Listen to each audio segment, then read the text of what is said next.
Estamos no ar, minha gente, começando mais um Cleancast, esse podcast que está cada vez mais presente.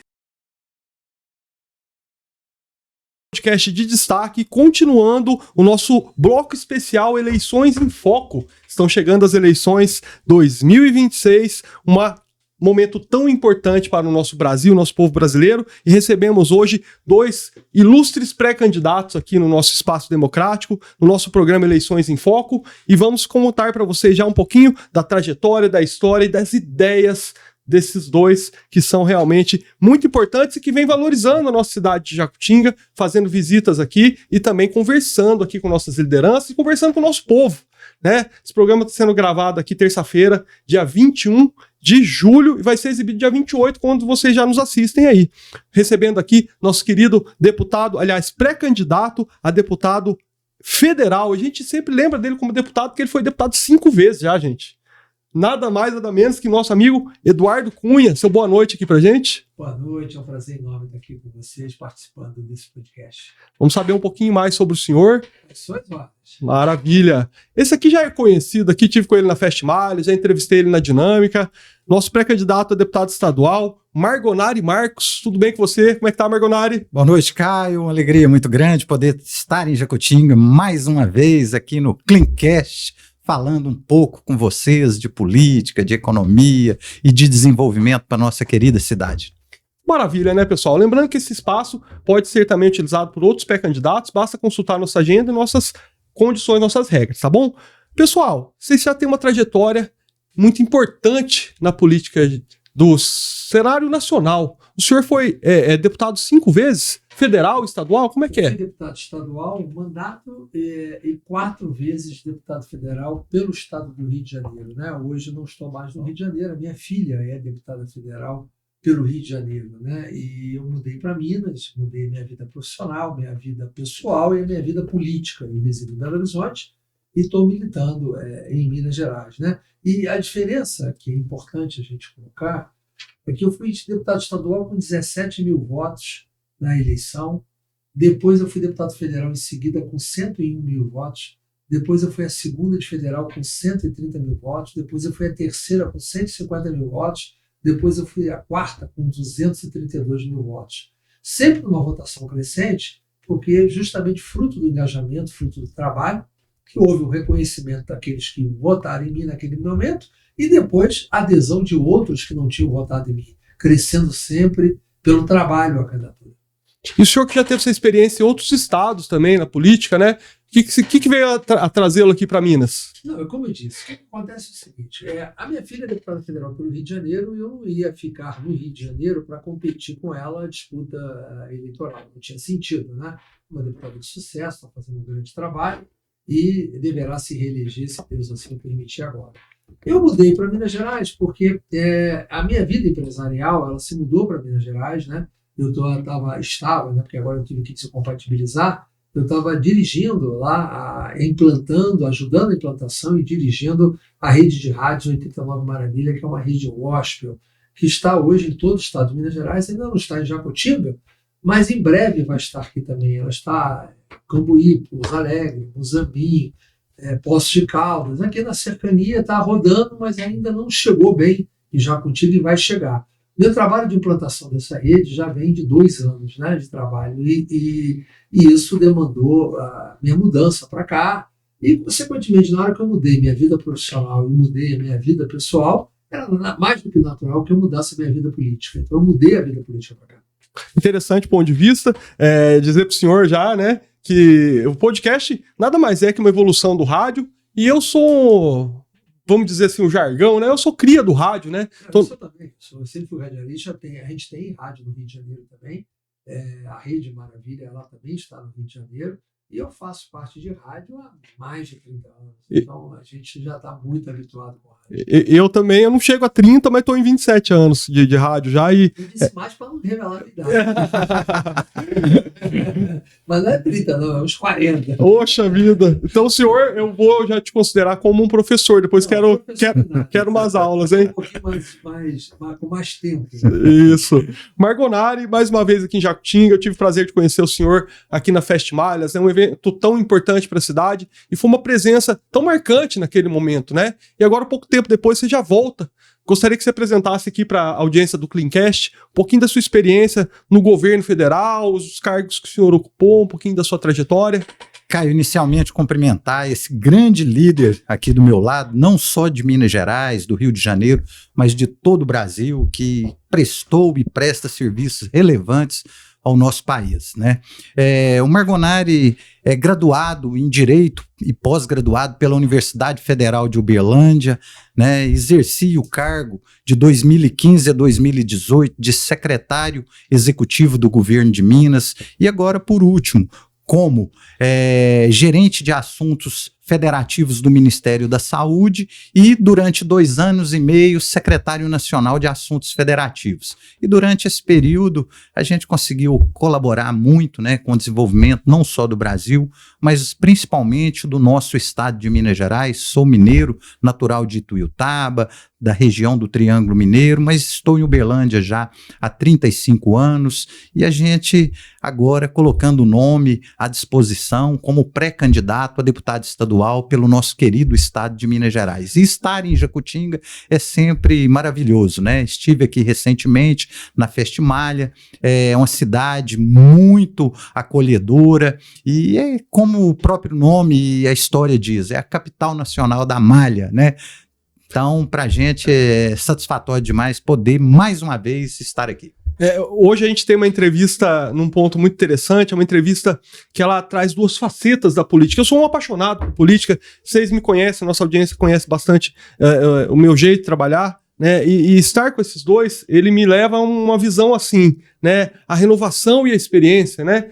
São 2 facetas diferentes, mas tão importantes na política brasileira. E eu sou um fã de política, porque eu acho que coisas boas sempre vêm da política, né? A palavra política, ela significa já a arte de negociar, né? E nesse ponto, eu vejo aqui que temos boas histórias do Eduardo e também boas histórias do nosso querido aqui Margonari, né? O Eduardo, eu fiquei sabendo há pouco tempo que ele participou ativamente. Ele foi parte do projeto, né? Vai contar melhor sobre essa questão dos celulares para o Brasil. Conta um pouco disso daí. Em primeiro lugar, corrigir a minha falha aqui, cumprimentando o querido Margonari, que é um prazer enorme poder estar caminhando com ele aqui. É uma pessoa realmente muito competente, muito gabaritada para poder estar pleiteando o que ele está pleiteando.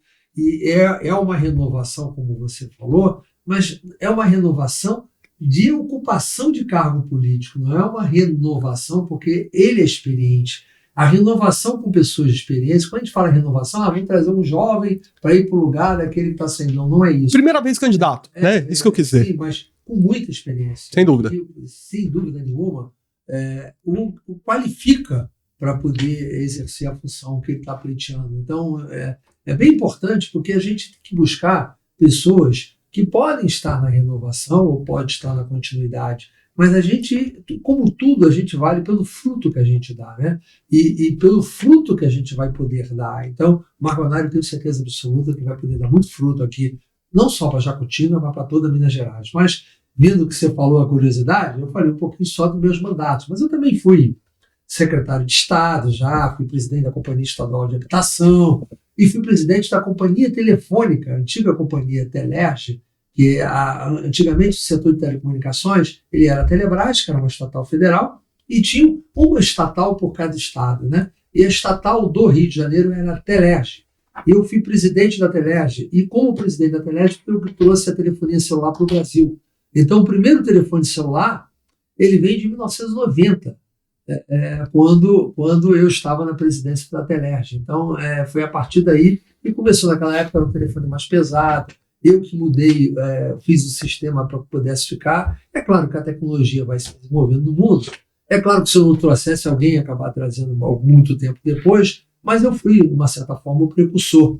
E teve um avanço muito grande quando teve uma conferência mundial, que foi a Conferência do Clima, Rio 92, muito famosa, e foi a partir daí que a gente fez o lançamento praticamente para o Brasil inteiro conhecer o que era a telefonia celular no Brasil, que já era muito conhecida nos Estados Unidos, mas no Brasil passava longe, né? Então, isso faz parte das nossas experiências, da característica de exercer não só função pública, como também função privada. Eu fui economista, fui auditor, consultor de várias empresas, trabalhei em multinacionais também, no setor privado. Então, a gente tem uma larga experiência de economia, de finanças, para poder trazer, para somar, porque a atividade pública, ela se qualifica muito mais por quem a está exercendo com qualificação profissional distinta, né? Muito importante. A pluralidade do parlamento se dá muito porque você tem alguém que é especialista em saúde, alguém que é especialista em comunicação, alguém que é especialista em educação. Cada um no seu viés acaba se complementando para que o conjunto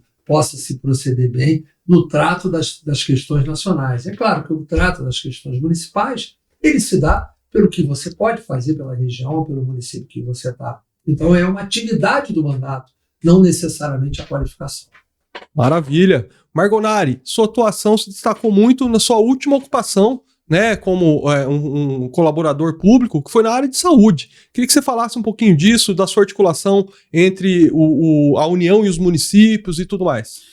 Nós atuamos, né, nos últimos 14 meses como gerente de assuntos federativos do Ministério da Saúde, e nesse tempo nós tivemos a oportunidade de fazer muita coisa pela saúde do povo mineiro. Saúde é a minha bandeira principal, é a minha bandeira de luta, não se resume só a isso, mas sem dúvida nenhuma, Caio, é a principal. E nós conseguimos, ao longo desses últimos 3 anos e meio que nós passamos pelo governo federal, viabilizar mais de 400 milhões de reais para Minas Gerais.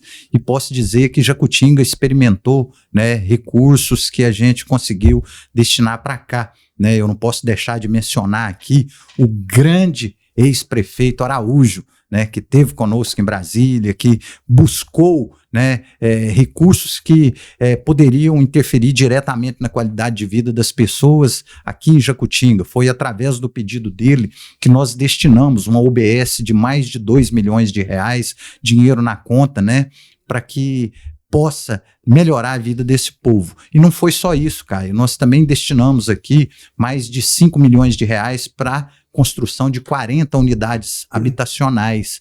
Né? Então, nós já temos serviço prestado aqui em Jacutinga. Foram também combos de equipamentos para UBS, kit de telemedicina. Então, nosso compromisso com essa cidade, com esse povo que a gente aprendeu a gostar, admirar e quer continuar fazendo cada vez mais. Maravilha. Só um detalhe importante, agradecer e cumprimentar, né, os apoiadores aqui dos pré-candidatos, né, todos que estão aqui hoje nos bastidores aqui, muito obrigado. Em especial ao Gabriel Sábio, que nos conduz sempre a esse bate-papo aqui com o Margonari, e também o Raí Rodrigues, né, que nos apresentou aqui o Eduardo Cunha, 2 pessoas distintas, pessoas referendadas aqui no município. Nós agradecemos também a presença deles, né? E essa presença suas no sul de Minas, como é que vocês veem a nossa região? Nossa região, na minha opinião, sou muito suspeito de falar, né? É uma região muito privilegiada, né? Uma região que vem sido, assim como outras do Brasil, mas uma região com muito desenvolvimento industrial. Jacutinga, em especial, tem recebido, até por atuação de ex-prefeitos como Noé Rodrigues, Araújo, agora também o prefeito Guina, ele dá continuidade nessa questão industrial, né? Jacutinga, ela tem sofrido uma, vamos dizer assim, né, uma revolução industrial aqui a nível de cidade, né? Isso é interessante, porque não tem nem profissionais para trabalhar, de tanta oferta de vagas. Como é que vocês veem essa questão industrial aqui do município? Primeiro o seu Eduardo e depois o Margonari, por gentileza. O sul de Minas, pela proximidade com São Paulo, sempre teve essa possibilidade de atrair mais o setor industrial, não há a menor dúvida disso, né? O sul de Minas tem uma população bem qualificada. É claro que está com dificuldade, mas não é só o sul, né? Eu acho que todo o Brasil está com dificuldade de mão de obra qualificada. Isso é uma outra discussão que a gente tem que fazer no futuro, porque muitas pessoas se escondem do trabalho porque ficam apenas atreladas a um possível benefício social. Então, isso é uma questão de conscientização.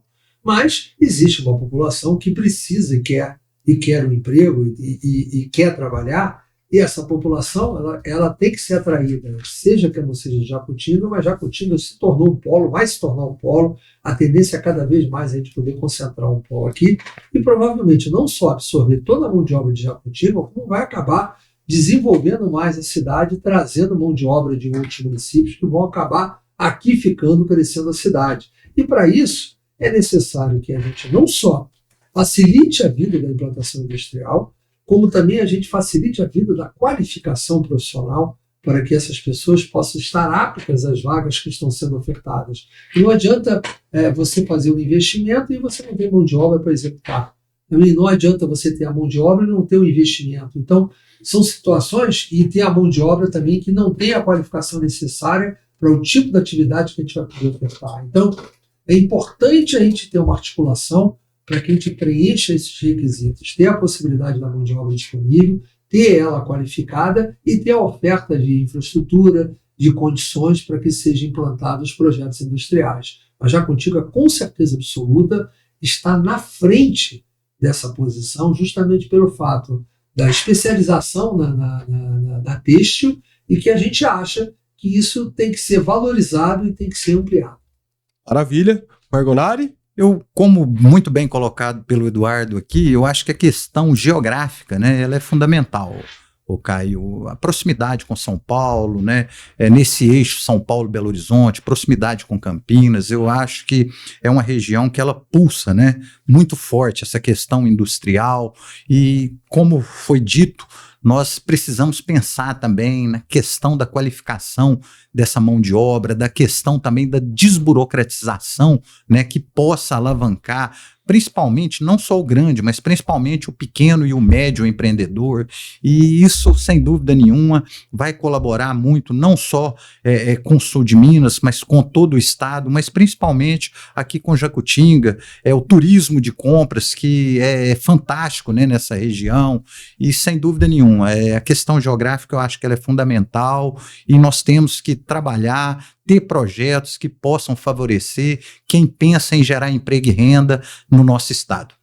Maravilha. Vamos falar um pouquinho também de agronegócio aqui, que é uma das áreas que o nosso país, no geral, se destaca, né? Antes, agradecer aqui nossos apoiadores, que vocês veem aqui na tela, esse podcast que já vai completar 3 anos já, né? E cada vez mais temos tido entrevistados assim de peso, né? Com opiniões fortes, gerando um conteúdo realmente que vai fazer a diferença e que vai te levar a refletir, a pensar e vai te levar mais longe. Esse é o Cleancast. Estamos em 4 redes sociais, pessoal. YouTube, onde vocês nos veem agora, também no Facebook. O nosso Facebook também é muito forte, temos muita visualização lá. Cortes no TikTok, também cortes no Instagram, certo? Então, siga já todas as nossas plataformas, @Cleancast, que você vai ter sempre esse tipo de conteúdo aqui. Certinho? Esse é um bloco especial que nós estamos fazendo com alguns pré-candidatos. É o bloco Eleições em Foco aqui no Cleancast. Certo, vamos lá. Pessoal, como é que vocês veem? A gente falou muito de geografia, da nossa posição, né? E um dos nossos fatores interessantes aqui é que nós temos uma certa altitude, né? Não é à toa que temos aqui em Jacutinga e Albertina, na região aqui, ótimos cafés. A qualidade do nosso café é muito expressiva. As malhas são o nosso maior motor, vamos dizer assim, né? Mas o café, em relação ao agronegócio, é o principal negócio. Temos também a questão das vinícolas agora que vem se instalando aqui na nossa região, não só em Jacutinga, mas aqui em toda a região de Sul, Leste Paulista, a gente tem essa questão das vinícolas, uma questão muito pujante também. Mas como que vocês veem, em geral, como é que poderia contribuir a política para uma melhora no agronegócio em geral? Vou começar com o Margonari dessa vez? Sem dúvida nenhuma, nós acreditamos muito que essa diversificação, a hora que a gente sai da questão da malha, mas vai para a vinícola também, para o café, isso abre um leque de opções. E nós temos que, como eu disse anteriormente, desburocratizar, fomentar, né, esses investimentos. Acreditamos que a linha de crédito mais acessível para que as pessoas possam empreender, tanto na cidade como no campo. Eu acredito que esse é o caminho, viu, Caio? Maravilha. Seu Eduardo? Bom, em primeiro lugar, o agronegócio em Minas Gerais é pulsante em todas as regiões. Aqui no sul de Minas, a gente sabe do potencial, como você falou, da altitude, o que propicia o plantio do café. O café teve uma subida de preço muito grande nos últimos anos. Isso, de uma certa forma, estimulou o aumento da área plantada aqui. E a gente vê até dificuldade, né? Dificuldade, por exemplo, de colheita, né? Porque você, em áreas que a gente não consegue ter ela mecanizada, você tem dificuldade de mão de obra para a colheita naquele momento. Então existe uma grande dificuldade. E aí vem um ponto que o Margonari passou de passagem, mas é um ponto relevante, que é o ponto do crédito, né? Para todo empreendimento, a gente depende muito do crédito, e o crédito é um custo acessível, né? Primeiro, um acesso acessível, e segundo, um custo acessível. O acesso é porque, às vezes, diz, tem a linha de crédito aqui, mas dificilmente o produtor, às vezes, consegue obtê-la. Porque se criou também uma marca aqui de dificultar o crédito ao produtor, porque sempre se criou aquela linha, o produtor depois não vai pagar, vai empurrar com a barriga, e não é verdade. O produtor quer pagar aquilo que ele obtém de crédito. Às vezes acontecem situações como geadas, coisas do gênero, que acaba atrapalhando a produção, às vezes uma queda de preço, ele acaba não vendendo, e aí acaba o endividamento aumentando. Mas se ter um aumento de área plantada, um aumento de produtividade, uma melhor comercialização, o crédito é fundamental. Sem crédito, a gente não consegue avançar, não só no agronegócio, mas em qualquer empreendimento. Mas o agronegócio, ele tem um fator fundamental, ele tem a hora de plantar. Se você não plantar naquela hora, depois não adianta querer plantar, vai ter que esperar um ano para isso. Então, a não ser outros tipos de cultura, que não é o caso do sul de Minas. Mas a gente tem que aproveitar essa altitude aqui, tem que aproveitar a qualidade do produto que vem aqui, para que a gente possa aumentar o crédito, para aumentar a área plantada cada vez mais. Em relação a esses desafios econômicos, seria o nosso próximo tema, curiosamente já citado aqui pelo Dr. Eduardo, né? Tem também essa visão, né? Que é muito difícil trabalhar sem um caixa, né? E falando nisso, como é que vocês veem essa questão econômica, essa questão que o Brasil ele vive um momento desafiador, né? Não só o Brasil, como outros países também, mas como é que vocês veem que a atuação de vocês, caso eleitos, né, caso realmente efetive-se a candidatura, no momento é uma pré-candidatura, frisar isso, mas caso eleitos, como que vocês veem que a atuação suas poderia contribuir para os pequenos municípios, né, não só na questão do crédito, mas em geral numa questão econômica, numa questão de, vamos dizer assim, impulsionamento econômico para os pequenos municípios? Eu acredito, Caio, que nós temos que criar um espaço cada vez maior para o diálogo, né? Eu acho que essa é de fundamental importância, que possamos, né? Minas Gerais atravessa um momento muito difícil, mais de 200 bi de dívida, e o único caminho é realmente a gente concentrar força, independente de quem venha a vencer as eleições desse ano, mas nós precisamos de um governador que realmente pense no povo, pense no nosso estado, que dialogue com o governo federal, independente de quem venha a ser o nosso próximo presidente da República. Por quê? Porque os desafios são grandes. Nós passamos por um momento difícil da economia, mas o brasileiro ele é da dificuldade que ele renasce, que as coisas surgem, as oportunidades aparecem, e nós temos certeza que através dessa construção, principalmente, como eu disse, do diálogo, nós vamos vencer essa etapa e vamos construir um estado cada vez melhor. Eu me coloco, né, na condição de pré-candidato a deputado estadual, para que a gente possa pegar as pautas de interesse desses municípios, assim como nós fizemos em Brasília, onde nós construímos, né, esse diálogo, essa proximidade entre as prefeituras, os prefeitos, vice-prefeitos, vereadores, secretários e o governo federal. Nós vamos fazer isso em Minas Gerais. Claro, nós temos pautas extremamente importantes para que a gente possa enfrentar, possa colaborar, mas essa questão econômica, ela está em primeiro lugar, sem dúvida nenhuma.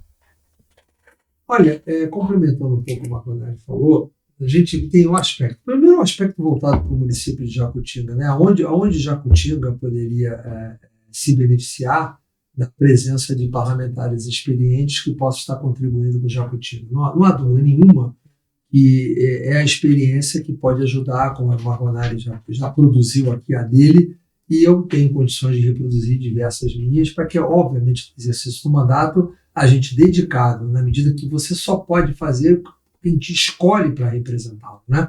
Você vê que Jacutinga, por exemplo, na eleição passada, o seu deputado estadual e o seu deputado federal mais votado aqui, o candidato, por exemplo, não foi eleito. O que significa que Jacutinga não teve representatividade durante esse mandato. Foram candidatos para complementar as suas legendas, não necessariamente candidatos com viabilidade de eleição. Então, esse é um ponto. Jacutinga tem que ter representante, para que a gente possa, na legitimidade da representação, poder efetivamente angariar os recursos e fazer as lutas necessárias. Segundo, a gente tem que criar as condições para que possa, de uma maneira geral, beneficiar não só Jacutinga, como também todos os municípios. A gente tem a seguinte situação: a capacidade que você tem hoje de aumentar a arrecadação é pequena. Até vai vir uma reforma tributária que a gente não sabe ainda como é que vai ficar o saldo, o resultado disso. Mas eu, por exemplo, pretendo trazer para Minas Gerais a minha experiência que eu tive com os royalties do petróleo do Rio de Janeiro. Você tem o Rio de Janeiro, mudou a sua situação um pouco para melhor, quando os royalties do petróleo passaram a ser cobrados para a produção de petróleo. O royalties, por exemplo, é 10%, além de uma participação especial sobre os lucros. Isso dá uma participação enorme na arrecadação do Estado e seus municípios na receita do petróleo. Aqui em Minas Gerais nós temos uma mineração. Nós temos o CEFEI, que é a Contribuição Federal sobre a Exploração Mineral, que é uma alíquota de apenas 3%. E só participa o Estado e os municípios produtores. A gente tem que aumentar isso, igualar isso aos royalties do petróleo e compartilhar com todos os municípios, sem tirar nada do que a gente está ganhando, pelo contrário, dando mais dinheiro para o Estado, porque a gente vê aqui o seguinte: as estradas estão destruídas por aí. Quem destrói as estradas é o transporte da mineração. Como é que a gente vai recompor isso? Tem que recompor uma fonte de arrecadação. Não é só privatizar e colocar pedágio. Nós temos que ter a parte também do Estado para poder fazer. Então eu pretendo lutar para aumentar a CEFEM e trazer a CEFEM num patamar igual aos royalties do petróleo do Rio de Janeiro, para que Jacutinga e outros municípios possam se beneficiar de aumento de arrecadação. E o Marronelli falou bem aqui da dívida. Essa dívida é impagável. E essa dívida hoje, certamente, se você for fazer o balanço, 99% dela se compõe de juros e correção monetária. O que o Estado deve de verdade não chega a 1%. Então, tudo isso foi construído com juros sobre juros no tempo devido. E eu me lembro bem, né, houve o Propag agora que reduziu um pouco esse estoque de dívida, melhorou um pouco a condição de pagamento, que antes a condição de pagamento era um percentual sobre a receita corrente líquida de 13%, que era absolutamente inviável para o Estado sobreviver, dando 13% da receita bruta. E eu, como deputado federal em 2014, fui relator da primeira lei que modificou isso, quando a gente tirou a Selic, que a correção era feita pela Selic. Com aquilo ali, a gente, inclusive, retroagiu um pouco e reduziu o estoque já naquele momento, em 2014. Se eu não tivesse feito isso em 2014, nós não estávamos discutindo com essa redução 200 bi, não. Já estava chegando a 1 trilhão aqui em Minas Gerais. Então, e os 3 estados mais endividados é Minas Gerais, Rio de Janeiro e Rio Grande do Sul. Isso não tem a solução. Se não tiver a força política para que a União absorva essa dívida, jamais Minas Gerais, e no caso também o Rio Grande do Sul e o Rio de Janeiro, vão sobreviver lá para frente. Então, é preciso que a gente tenha uma atuação política para isso. Não só para aumentar a arrecadação que beneficie Jacutinga, os municípios e o Estado, como também para a gente tirar essa dívida da frente da mesa do mineiro. Isso tudo é uma questão... Eu gosto dessa questão de royalties. Eu sei que são situações distintas aqui, o que eu vou colocar na mesa agora, mas Jacutinga tem uma boa experiência em relação a royalties que nós recebemos do gasoduto. É uma situação diferente da que ele falou, mas gosto dessa linha de pensamento. Na minha opinião, um dos grandes desafios do país atualmente é a questão de impostos, não tanto da cobrança, mas da devolução desses impostos, né? Eu tenho essa visão. E essa forma que ele apresentou, o Eduardo Cunha, é uma forma de gerar uma devolução, não só para os municípios, mas através de uma coisa que não é imposto para o povo, né? Eu acho muito interessante isso. A gente tem essa renda, vamos dizer assim, dos royalties aqui do gasoduto, né? Até isso daí foi uma coisa que, nesse sentido, eu parabenizo a equipe do Araújo, o ex-prefeito Araújo, que foi ele também que teve essa visão de que tinha esse direito o município. E eu sei que se recebe esse royalties até hoje e é muito benéfico para o município, é uma quantia expressiva que se recebe e é um benefício muito grande para o município. Mas ainda falando da questão de benefícios para o município, né, eu queria falar um pouquinho sobre as famosas emendas, né, que é por onde muitas vezes os parlamentares conseguem devolver benefícios diretamente para os municípios, né? Então tem 3 tipos de emendas, né? As emendas individuais, que cada deputado tem um valor anual para indicar para onde os recursos serão aplicados. Tem a emenda de bancada, apresentada em conjunto pelos parlamentares do Estado para projetos maiores e estratégicos. E a emenda de comissão, proposta pelas comissões permanentes do Legislativo para áreas específicas. Então, como é que o senhor vê essa questão assim, de realmente destinar emendas aqui para a nossa região e beneficiar diretamente o nosso público, os outros municípios também, tenho certeza que também vão perguntar sobre isso, né? Que é o interesse aqui da nossa região, né? Então, passando ali para essa questão mesmo, fazendo uma pergunta bem aberta em relação a isso, né? Que eu acho que é o que o povo quer saber também sobre isso. Sim, de forma bem objetiva. Falar de emendas eu vou deixar aqui para o Eduardo dar a aula dele, porque ele é um professor, né? E nos ensina dia a dia a respeito disso. Nós temos 853 municípios de Minas, Caio. Realmente, aquilo que um deputado estadual tem hoje de emendas, você não consegue atender, né, praticamente 10% desses municípios, ou seja, 80 municípios. Mas nós estamos aqui hoje fazendo um compromisso de trabalho com a cidade de Jacutinga e pode ter certeza que dentro desse bolo das nossas emendas nós vamos estar sim direcionando e dando sequência, né, aquilo que a gente fez no governo federal, de poder estar destinando a parte das nossas emendas para a nossa cidade, para que a gente possa melhorar a vida do nosso povo.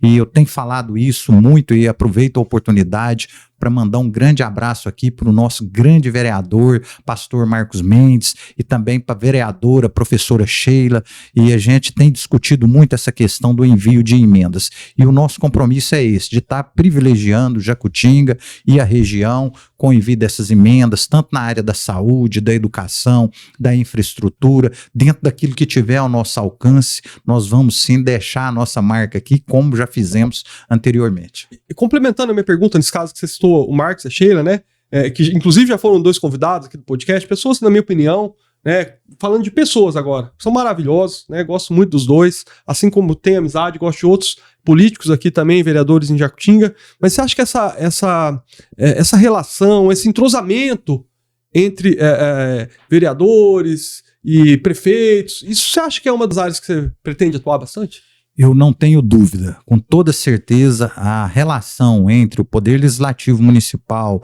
o Poder Legislativo Estadual e Federal, isso traz, sem dúvida nenhuma, frutos, né, para o município, para a região, para o estado. Eu, durante 2 anos e meio, tive como secretário nacional de assuntos federativos e na hora de pensar, de fazer política pública, Caio, a gente leva em conta, né, aquelas cidades que nós visitamos, que nós conhecemos a necessidade e também aquelas cidades onde os vereadores, os prefeitos, vice-prefeitos, secretários nos visitaram em Brasília, levaram as demandas, apresentaram as dificuldades e necessidades do povo. Então eu não tenho dúvida nenhuma que essa relação entre poderes ela é fundamental na construção de política pública e, via de consequência, destinação dessas emendas, desses recursos, dos programas de governo. E a prioridade tem que ser realmente o benefício à população, né? Muitas vezes eu vejo essa questão de politicagem é diferente de política, né? Eu acho que isso é um ponto também interessante de tocar. Sem dúvida nenhuma, Caio. A minha função no governo federal era fazer, né, essa cuidar articulação da relação federativa, da articulação entre governadores, prefeitos e o governo federal. Eu nunca perguntei a um prefeito, quando fui procurado na presidência da República, de que partido que ele era, qual era a questão ideológica dele, que ele pertencia. Muito pelo contrário, o nosso foco sempre foi a destinação de recursos para o povo, para atender o nosso povo. E diante disso nós conseguimos construir muita coisa, melhorar a vida de muita gente, tanto na área da habitação, na área da saúde, da educação, do esporte, cultura, lazer, infraestrutura. E esse é o nosso compromisso de continuar trabalhando para as pessoas. Nós temos que trabalhar muito essa questão de garantia de direitos, né, de valorização de toda uma cadeia produtiva, e isso é o nosso objetivo, é o nosso foco. Daqui a pouco quero falar também da questão de saúde. Eu sei que a gente já arranhou um pouco essa questão aí, mas é uma questão que eu vejo que quando se fala em saúde, fica tudo para trás, né? Até questões econômicas ou questões fundamentais que a gente enxerga. Às vezes, quando se fala em saúde, tendo a saúde, a gente corre atrás de tudo. Daqui a pouco a gente vai falar um pouquinho disso, mas o nosso amigo Eduardo, ele tem uma visão e experiência no parlamento. Eu queria que você falasse um pouquinho dessa questão de emendas, né? Ele citou um dado aqui que eu não tinha ideia disso, né? Que não dá para atender todos os municípios, né? Bom, isso é óbvio, são 853 municípios em Minas Gerais, não vai se conseguir atender todos. Cabe a cada parlamentar, dentro da sua área de influência, de representatividade, tentar privilegiar a sua representatividade. Então, cabe a Jacutinga vai escolher aqueles que vão ter que cobrar depois que tragam esses recursos, né? Então, na medida que escolherem quem vai representá-los, é que vai poder cobrar. Agora, as emendas, A história das emendas, ela tem aí uma participação assim, direta minha, não há dúvida nenhuma disso. Fui eu, como presidente da Câmara dos Deputados, que introduzia as emendas impositivas ao orçamento, porque não existiam as emendas impositivas. As emendas eram feitas pelos parlamentares e eram discricionário do governo liberal ou não liberar. Hoje, elas sendo impositivas, elas são obrigatórias de serem liberadas. Mesmo as emendas que você falou depois, das de bancada e de comissão, uma parte delas também se tornou impositiva, por dispositivo constitucional e outra parte por disposição de legislação infraconstitucional. Então, a minha participação nessas emendas me gera críticas até hoje, porque se existe a possibilidade de um parlamentar dar uma emenda para aqui ou para qualquer município, ele agradece a minha atuação de ter conseguido aprovar isso, ter colocado na Constituição que as emendas impositivas são um direito de cada parlamentar. Porque antes, como é que se dava? Ou você votava como parlamentar com um governo de plantão, seja ele qual for, né? Aqui não estou nem entrando nessa discussão. O governo de plantão só liberava dos parlamentares que votassem com ele. Então você era obrigado muitas vezes a votar com o governo para que o seu município não sofresse as consequências de não ter recurso.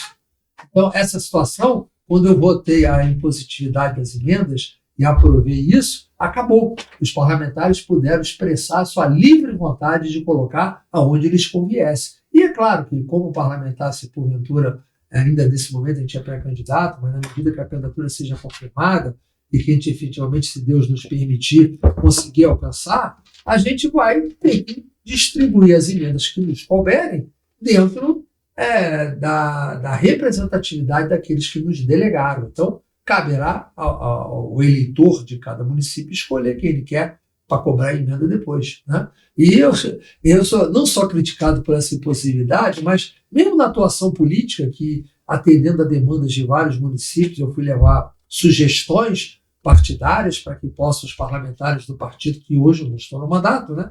Mas que parlamentares do partido pudessem adotar essas sugestões, eu não fui até penalizado, agora recentemente, por ter beneficiado municípios de Minas Gerais, né?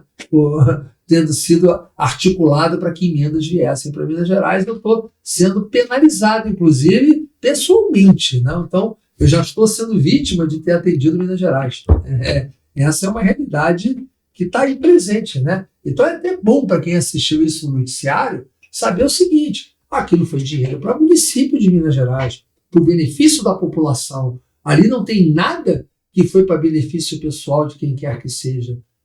Os recursos que vieram foram para a conta dos municípios e aplicados principalmente na saúde, no pagamento de médicos, no pagamento de hospitais, no pagamento de cirurgias, naquilo que os municípios, dentro do seu plano de gerenciamento de saúde, aplicam os recursos. É assim uma coisa absolutamente normal, porque ficou a impressão que você está tendo um desvio, que teve uma irregularidade, que houve um desvio e que houve um benefício qualquer, porque chegaram ao ponto de querer me cobrar esse dinheiro que foram para os municípios. Essa que é a verdade.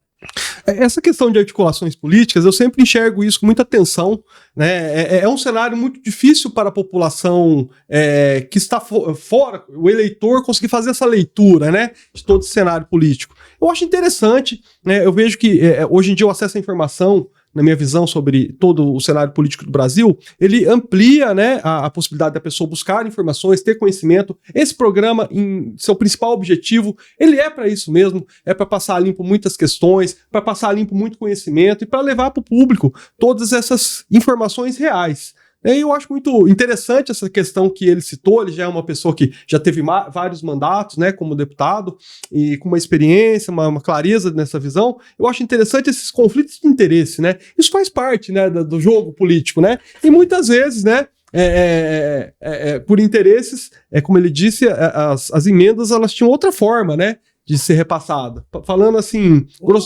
Ou não eram, né? Igual ele está falando aí. Eu acho muito interessante essa democratização, essa promoção da escolha da pessoa, né? Então, como a forma que ele expôs, eu achei muito interessante, não tinha esse conhecimento de toda essa articulação feita, e acho muito interessante tudo isso daí. Pessoal, nosso tempo hoje, infelizmente, é um pouquinho mais curtinho, né? Vocês estão em visita hoje aqui em Jacutinga, ainda vamos para um bate-papo na Dinâmica, que vai ser ao vivo no dia 21, onde nós estamos gravando o programa aqui. Essa oportunidade de ter esse bloco aqui no Clincast, o Eleições em Foco, é uma oportunidade nova para a gente também, né? De fato, vocês estão sendo os primeiros a gravar aqui e vocês tiraram um tempo seus para isso. Para nós, não posso dizer que não seja nada menos que um privilégio, né? Está aberta a oportunidade para outros pré-candidatos também que agendem, mas realmente foi muito bom vocês terem dado essa importância para a Jacutinga, terem tirado esse tempo aqui, né? Tomamos lá um café na panificadora Jacutinga também, né? Eu sei que o trajeto foi curtinho hoje na cidade, né? Mas vocês gostaram ali da panificadora, gostaram do café, fizeram... E o pão de queijo. Maravilhoso. Foi um momento importante, ímpar, e vamos, com certeza, né, Eduardo, repetir. Se Deus quiser. E é muito bacana ter toda essa proximidade de vocês aqui, né? Ouvir de vocês que vocês têm um compromisso com a cidade. Eu defendo o Brasil acima de tudo, mas acima do Brasil, o primeiro do Brasil é Jacutinga para mim. Então, escutar isso tudo de vocês, todas essas boas propostas que vocês deram hoje é magnífico, tá? Eu queria que vocês, começando pelo seu Eduardo, fizessem aí a sua conversa com a população como pré-candidatos, né? Ainda, fizessem aí o seu agradecimento a todos aí. Bom, em primeiro lugar, agradecer a você essa possibilidade, agradecer a você que está nos assistindo também essa possibilidade de a gente poder estar conversando com você aqui. Espero poder voltar aqui, se você assim nos convidar, para dizer a você o seguinte: nós somos nesse momento pré-candidatos a deputado federal após a convenção, e quando começar o período eleitoral a gente vai apresentar a candidatura de verdade. Mas hoje eu tive a possibilidade de trazer para você um pouquinho do que a gente pensa, um pouquinho do que a gente já fez, mas você pode procurar no nosso Instagram, nas nossas redes sociais, buscar conhecimento daquilo que a gente já fez. Certamente você vai encontrar muitas coisas que você pode se identificar. Eu sou cristão, todo mundo sabe que eu sou militante da defesa da vida e da família como evangélico, e como eu já falei aqui, a gente tem uma rede de comunicação e nós temos essa experiência, que eu já fui tudo na Câmara dos Deputados, presidente de todas as comissões, relatores das mais importantes matérias, e fui presidente da Câmara dos Deputados, ou seja, nada mais poderia ter na Câmara que eu não pudesse obter. Eu pretendo, nesse momento, apresentar a minha pré-candidatura para que eu possa retornar. Obrigado a vocês. Margolari? Caio, mais uma vez, obrigado a você, obrigado a toda a galera do Cleancast, né? E dizer ao Eduardo que foi uma honra poder dividir essa bancada contigo aqui, poder aprender e a gente poder construir coisas boas juntos, não só para Jacutinga, mas para todo o estado de Minas Gerais, e acreditando num Brasil cada vez melhor, né? Em todas as áreas que são de fundamentais importâncias para a gente ter um Brasil cada vez melhor. Então, coloco o meu nome como pré-candidato a deputado estadual por Jacutinga, por todo o sul de Minas e Minas Gerais, para que juntos, né, Eduardo, a gente possa ter essa representatividade de fato que Jacutinga merece. Obrigado, Caio. Obrigado. Pessoal, nós vamos ficando por aqui, lembrando que semana que vem teremos mais bate-papo aqui, terças-feiras aqui no Cleancast. Esse espaço é um espaço Eleições em Foco, muito interessante o bate-papo. Agradecer mais uma vez a presença dos dois. Compartilhe, faça seus comentários, dê suas opiniões e siga todos os nossos canais, se inscreva aí também no nosso YouTube, que vocês vão ter muito mais conteúdos imperdíveis. Passando a Limpo vai ficando por aqui, logo logo estamos de volta. Tchau, tchau!